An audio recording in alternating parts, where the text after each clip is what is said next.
What's up, guys? Welcome back to the channel. Boozer here. Thanks for stopping by.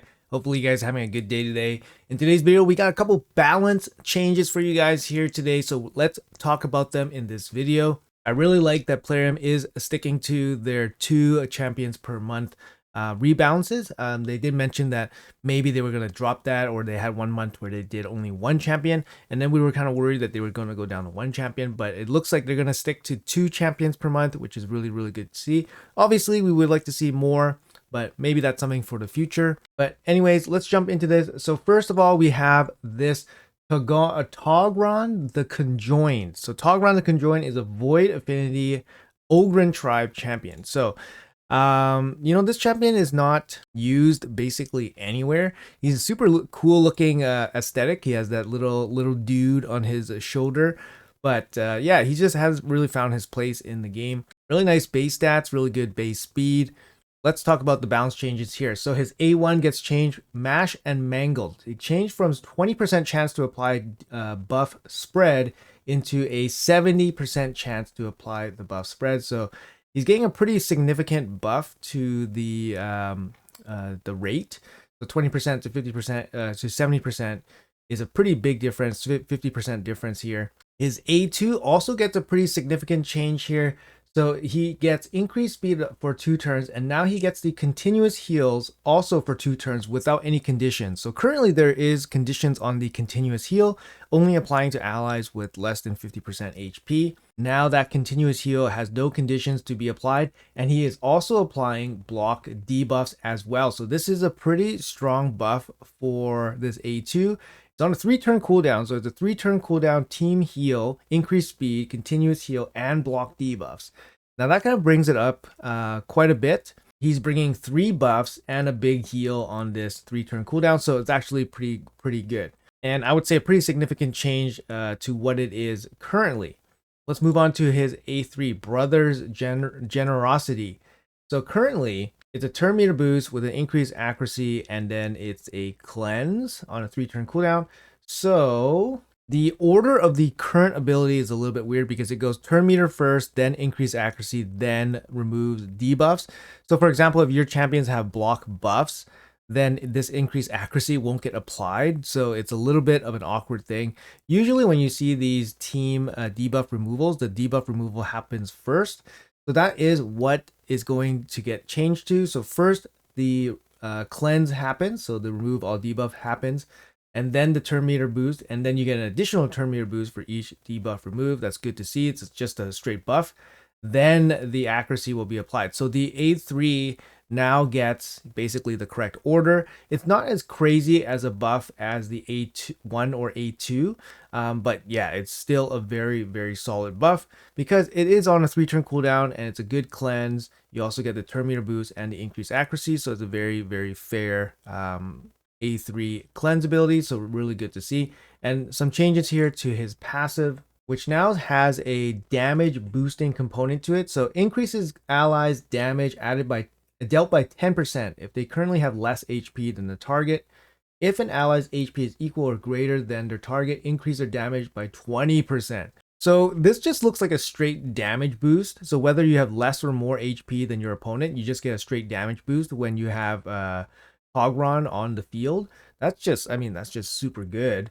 And then also the existing part of his passive gets reworked a little bit. Increase this champion and each ally's max HP by 10% every time this champion uses an active skill up to 50%.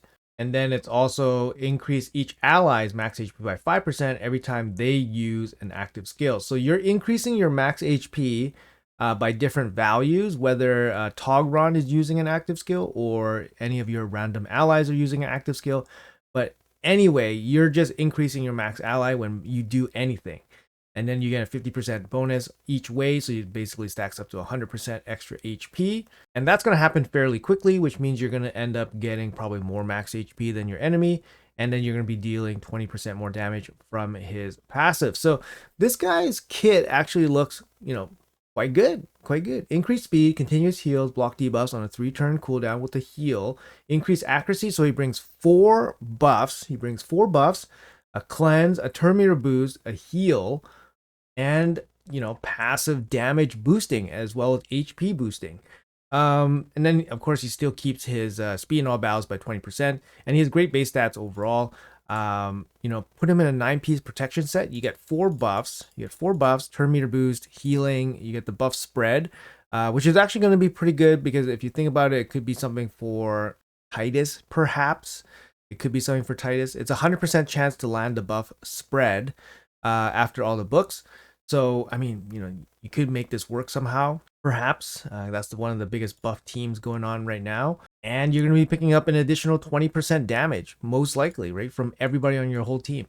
Yeah, this guy looks pretty good. I mean, for a Void Legendary, I think he, you know, he's not somebody to still be super excited about, but he gets a lot better, to be honest. A lot better. I gotta say, this little conjoined twin guy, he looks so cute. He looks so cute. Anyways, that's Togron here. He gets a nice buff coming up for him. I think he'll come out of the vault for a lot of people, especially if your roster is not super strong. This guy becomes a pretty strong support after his rework. Let's check out the next champion here, and it's going to be a mythical champion. It's going to be Fjord Wolfheart.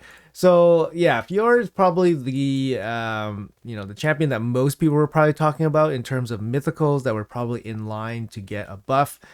Sorry, Garo. Garo's probably gonna come, I don't know, sometime soon. I hope. Garo is just, yeah. She needs a buff, guys. Garo, come on, guys. Who's with me? Who's with me? Uh, Anyways, we're gonna talk about here Fjord Wolfheart. So he's from the dwarf faction. He's probably generally one of the worst champions, mythical champions, anyways, that people talk about in the game. I don't have this champion, so I can't really attest to it, but all right, let's check out what happened to Fjord here. So his Bite of the Wolf, so his A1. His A1 is going to get a change here. The freeze debuff cannot be blocked or resisted if the target champion is from the Galen Pact. So Galen Pact is the top row of factions. So that's the High Elves, Banner Lords, Sacred Order, and Barbarians. Yeah, so I mean, you know, initially he has a chance to land it, 50% chance to land the freeze. Now it's going to be, you know, can't be blocked or resisted if you're from the Galen Pact. So that's an okay upgrade for the A1. I mean, it's not going to be super consistent. But yeah, not too bad. What's next here? Wolfheart's Rage. So his A3 on his base form. Again, they are adding a cannot be blocked or resisted condition to the freeze if they're part of the Galen Pact. Nope, sorry. They're just making it cannot be blocked or resisted. Okay, so the Galen condition now gives them you know, irresistible and unblockable on the freeze. Okay. I don't know why that's so important, but and then it also decreases the target's turn meter by 30% if the enemy is from the Galen Pact. Decreases their turn meter by 50% instead. So now it's a turn meter pushback. It's on a 4-turn cooldown AoE. AoE freeze with the pushback and a decreased speed. I mean, it's okay. It's okay still. He does get an extra turn of it. Yeah, the pushback, I mean, definitely will help. So I think it's okay. It's a good upgrade, but it's not like, you know, mythical level upgrade. But it's a good upgrade. Let's check out his passive here. His passive gets a little smidge of yellow text, and that's going to be whenever this champion or ally receives a debuff from an enemy, an enemy has a 30% chance of placing freeze on the enemy for 1 turn. Previously, it was just himself receiving a debuff. So now it's himself plus an ally, which is good, right? Basically, it makes it like way more effective for his passive to apply freeze. That's great. This chance is 100%, and the debuff cannot be blocked or resisted if they're from Galen Pact. Okay, so more Galen Pact hate going on. That's cool. His base speed goes from 100 to 105. That's good to see. Just a little tweak to his base stats. Let's transform and see what he gets for his secondary form here. So his secondary form, Rhyme Cleave. So his A1 will now ignore 15% of the target's defense if the target is under. Oh, that's base. So 15% of the target's defense, that's base. If the target is under freeze, ignore 35% of the target's defense instead. So currently, it doesn't really do too much. If it kills an enemy, resets the cooldown of one of this champion's random skills. Yeah, so now it's gonna have more, you know, more bite. The A1's gonna have more bite, 15% ignore defense, 35% ignore defense if they're under freeze. That's good to see. His A2 Icequake Multiplier gets increased. That's good to see. We haven't been able to, do any testing yet, so we don't know how much of a multiplier increase. In the past, whenever they said multiplier increase, it has been kind of significant, at least based on what I remember. So could be expecting some good things here from this AoE. Big 3-turn AoE. So who knows? Discipline of Torment. So his A3 here gets a bit of a rework as well. Ignore block damage will be part of the kit now. And then if the target is killed while under freeze, places block revive and places freeze debuff on everybody else. That's kind of nice. The freeze cannot be blocked or resisted by enemies from the Galen Pact. And the damage multiplier increase as well. It's on a 3-turn cooldown. So single target hit, big hit, ignoring block damage, 100% of the target's defense. And when they kill that champion, it's a block revive with an AoE freeze that cannot be blocked or resisted by the Galen Pact. And it's getting a damage boost. So obviously these damage boosts are very important. If he can hit hard, then yeah, maybe it's going to be useful. Going through block damage and all that could be useful. Obviously, a lot of block damage shenanigans happening right now. So he could be a champion for block damage.